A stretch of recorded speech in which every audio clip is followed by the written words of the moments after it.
우리 그리스도인들의 소망에는 뿌리가 있습니다.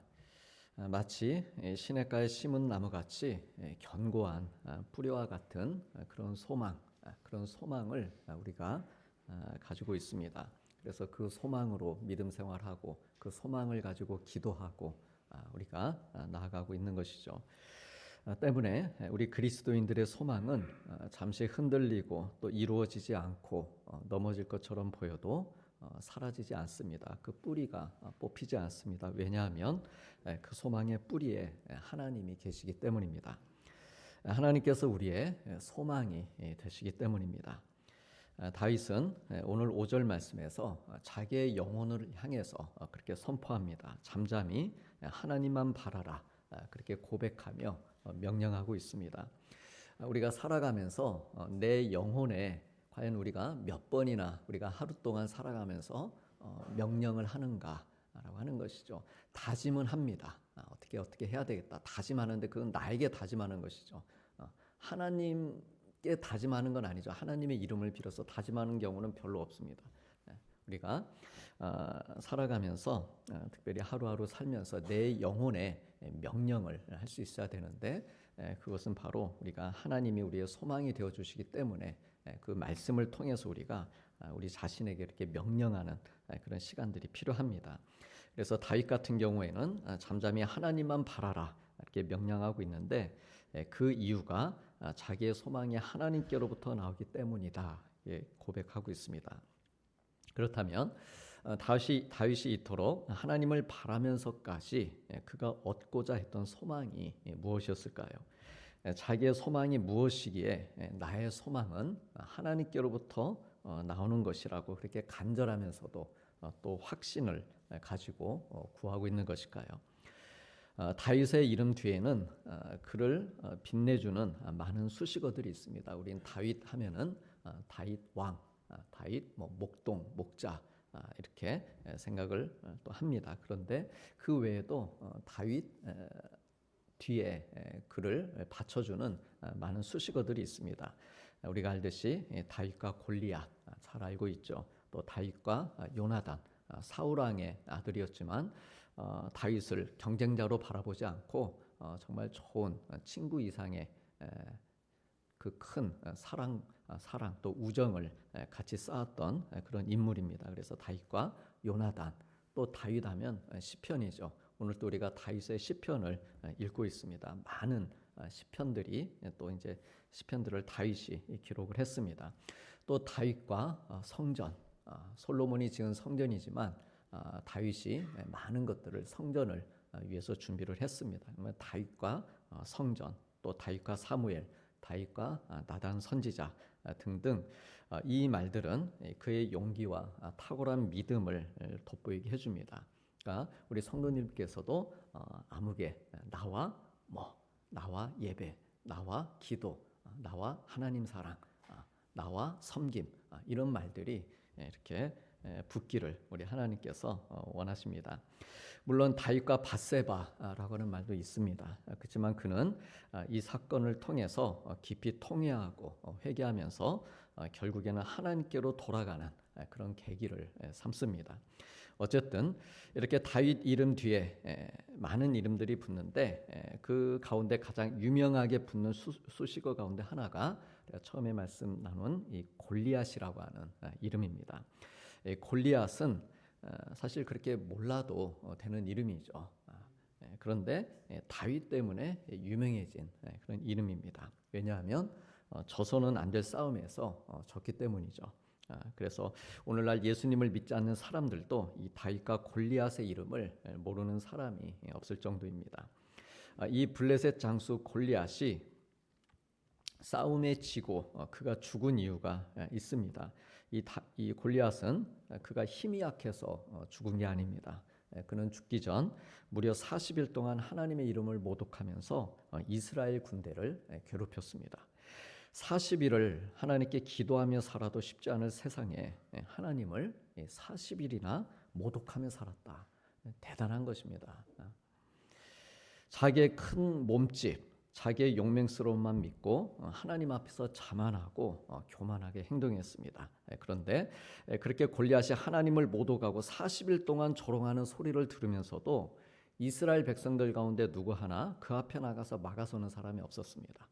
하나님을 알지 못하고 하나님을 조롱하는 세상, 그런 세상에 살면서 하나님의 사람들, 백성들이 아무 소리도 내지 못하고 두려워하고 비겁한 하루하루를 보내고 있었습니다. 그런데 그런 골리앗을 다윗이 단숨에 잡아 죽인 것입니다. 이 일로 인해서 다윗은 이스라엘은 물론 주변 나라들에서도 가장 유명하고 핫한 인물이 됩니다. 이스라엘의 소망의 아이콘으로 떠오릅니다.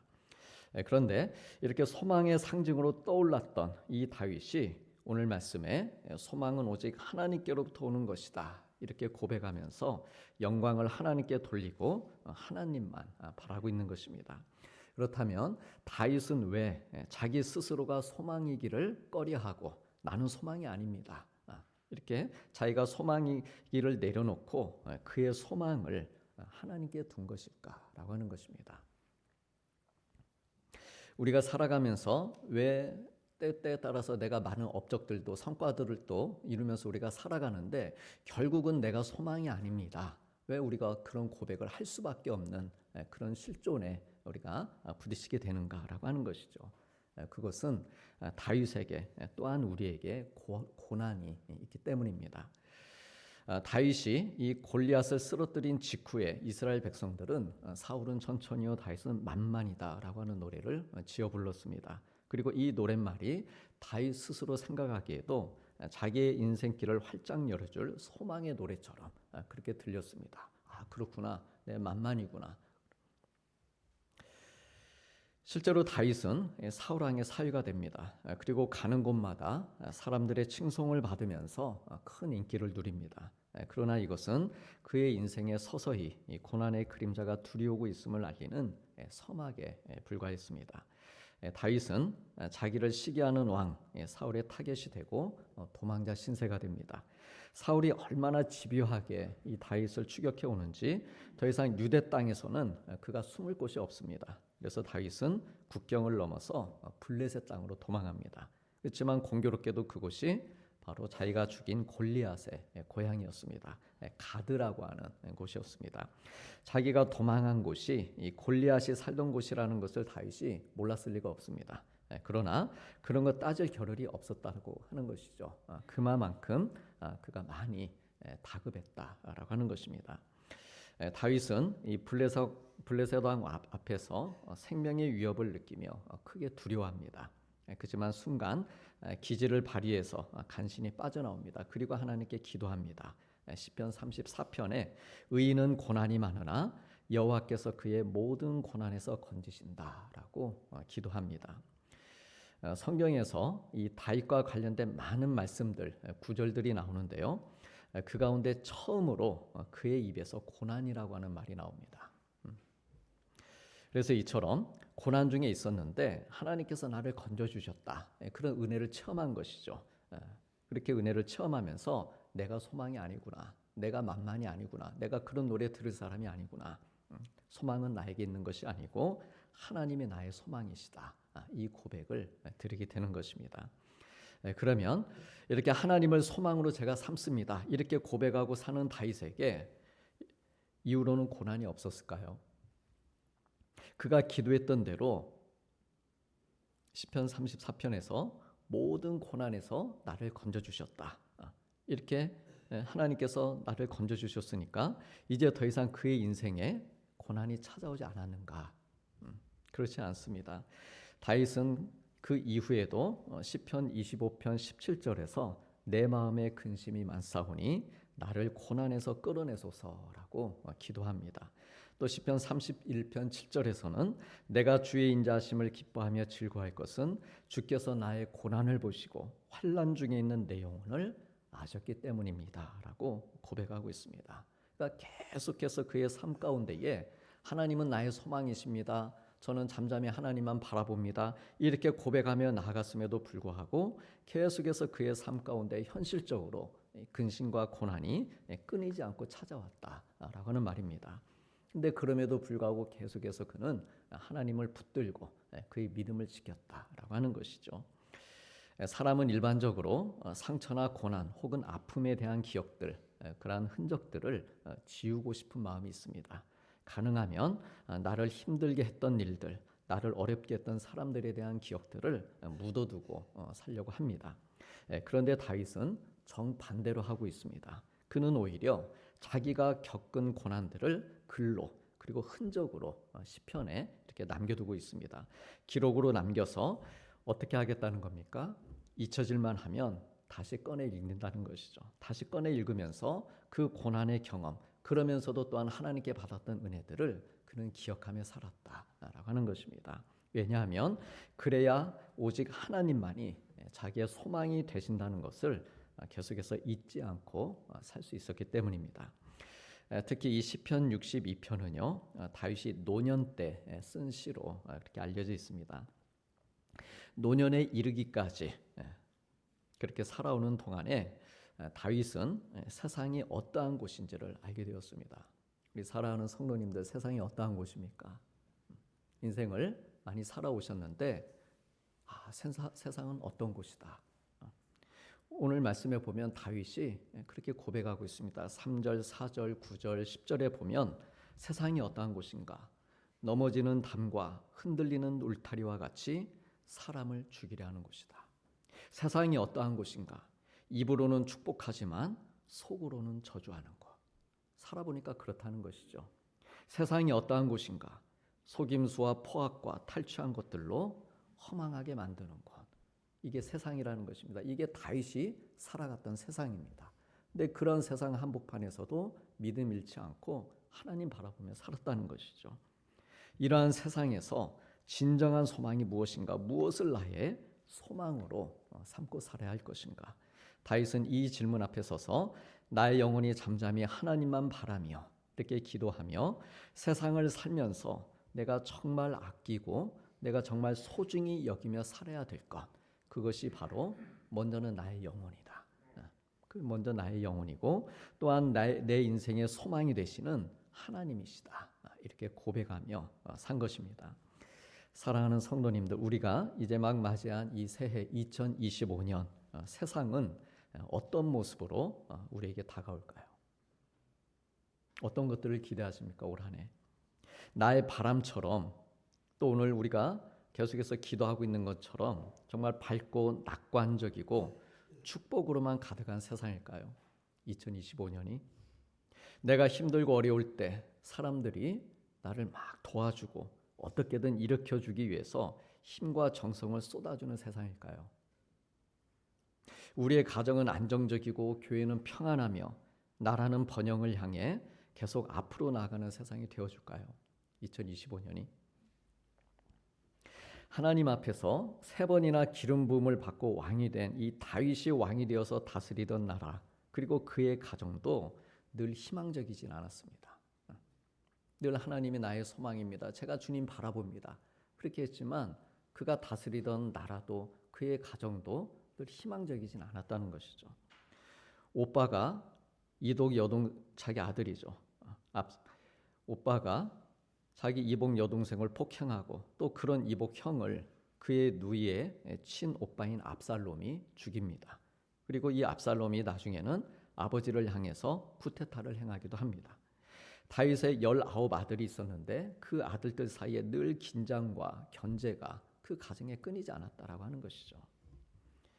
이런 인생의 소용돌이 속에서 다윗은 그러기에 더더욱 하나님만 바라볼 수밖에 없었다라고 하는 것입니다. 나의 영혼이 잠잠히 하나님만 바라라. 하나님만이 나의 소망이요, 하나님만이 우리 가정의 소망이요, 이스라엘의 소망이 되어주시길 그는 구할 수밖에 없었습니다. 자기가 소년이었을 때 소망이 되어주셨고 골리앗 앞에서도 소망이 되어주신 하나님, 사울의 맹렬한 추격 속에서도 소망이 되어주신 하나님이 지금 이 노년에 이르러서도 여전히 나의 소망이십니다 라고 그렇게 자기의 영혼, 자기의 인생을 하나님께 맡겨드린 것입니다. 옛부터 지금까지 오직 하나님만이 나의 반석이시오, 나의 구원이시오, 나의 요새이시니 내가 여전히 흔들리지 않을 것입니다. 그렇게 고백한 것입니다. 우리 사랑하는 성도님들, 올 한 해도 사탄은 우리를 가만히 놔두지 않을 것입니다. 시험과 유혹으로 흔들고 욕심으로 흔들고 또한 염려와 낙심하는 것들로 흔드는 시도들을 할 것입니다. 나에게 이득이 될 것 같은 일들을 보여주면서 흔들고 내 건강으로 흔들고 물질로 흔들고 자녀들을 가지고 흔들려고 할 것입니다. 우리 성도들을 흔들고 또한 교회를 흔들려 할 것입니다. 그러나 하나님은 우리의 반석이시오 구원이시오 또한 요새이시기에 우리는 흔들리지 않을 것입니다. 하나님께서 우리를 흔들리지 않도록 하실 것입니다. 내가 하나님을 나의 소망으로 그렇게 믿고 고백하는 한 하나님은 나의 구원이 되시고 도움이 되시며 영광이 되어 주실 것입니다. 우리가 이러한 은혜를 다윗처럼 이러한 은혜를 누리며 우리가 살기 위해서는 하나님을 향한 우리의 고백이 있어야 됩니다. 특별히 오늘 이 시편 62편에서 다윗이 했던 것처럼 3절에서 7절까지 우리가 1절, 2절 말씀은 매우 유명한 구절입니다. 그래서 다 압니다. 내 영혼이 잠잠히 하나님만 바라며 나의 구원이 그에게서 나오는도다. 이 고백은 우리가 다 알고 있습니다. 중요한 것은 3절에서 7절까지 실제로 우리의 삶에서 이런 고백들이 나와야 된다라고 하는 것이죠. 그래서 3절까지 7절의 고백인데 저는 이렇게 고백을 합니다. 하나님, 사탄이 흔들리는 울타리처럼 저를 공격해오고 저를 하나님 자녀의 높은 자리에서 떨어뜨리려 할 것이지만 그러나 저는 잠잠히 하나님만 바랄 것입니다. 세상은 거짓을 즐겨하고 저주하고 속임수와 포악을 일삼지만 그러나 저는 저의 소망이 하나님께로부터 나오는 것을 믿고 제 힘의 반석과 피난처이신 하나님을 의지할 것입니다. 왜냐하면 저의 구원과 영광이 오직 하나님께 있기 때문입니다. 하나님을 바라고 하나님을 의지하면 저의 인생이 결코 허망하여지지 않고 하나님의 권능이 저를 보호하시며 승리하게 하실 것을 믿기 때문입니다. 그래 이처럼 2025년 새해를 맞이하는 우리 성도님들의 영혼이 하나님을 소망으로 삼으시고 잠잠히 하나님을 기다리시길 바랍니다.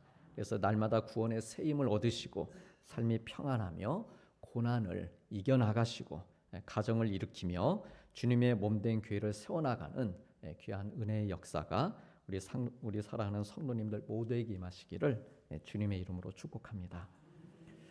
우리 같이 이 기도 제목에 있는 그 기도로 같이 기도하겠습니다. 사랑의 주님, 새해에도 제 인생의 주인이신 하나님을 잠잠히 바라고 소망하며 구원의 은혜를 경험하고 흔들리지 않는 삶을 살게 하여 주옵소서. 세상의 시험과 거짓과 저주와 근심과 고난에도 낙심하지 않게 하여 주시고 저희의 소망의 뿌리이신 하나님을 의지함으로 도우심과 보호하심을 받게 하여 주옵소서. 하나님을 믿는 저희의 믿음과 삶이 무너지거나 허망하여지지 않고 특별히 영적으로 육적으로 연약한 성도들이 주님을 바라고 소망하며 하나님의 크신 권능으로 나음을 입고 더욱 견고한 신앙으로 살게 하여 주옵소서. 이 기도의 제목으로 같이 기도하시겠습니다.